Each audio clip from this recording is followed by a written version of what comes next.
अस्सलाम वालेकुम ग्रुप मेम्बरान। शकरगढ़ से आगे अखलासपुर है।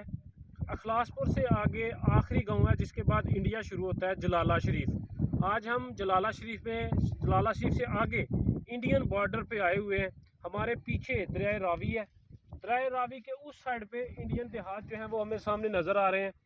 और ज़िया भाई के साथ आज हम यहाँ पे तशरीफ़ फरमा हुए। बहुत ज़्यादा मशहूर हैं जनाब आरफ अंसारी साहब, उन्होंने मेहमान नवाजी की। एजाज रसूल साहब, जनाब चौधरी अदनान चमरियाल साहब, हम उनके बहुत ज़्यादा मशहूर हैं। जनाब शफाकत गोदा साहब, उनसे मुलाकातें भी हुई और बहुत ज़्यादा मज़ा आया यहाँ पे दरिया को देखते हुए और वो मकाम देखते हुए जहाँ से दरिया रावी इंडिया से पाकिस्तान में एंटर होता है।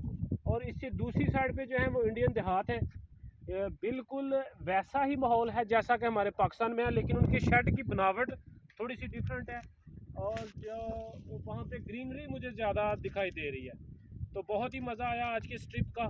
बहुत ज़्यादा सफ़र किया, मोटरसाइकिल पे थकान भी हुई, लेकिन इस जगह को देख के जो है वो सारी थकान जो है वो दूर हो गई। Thank you very much. मैं गुलाम हसन।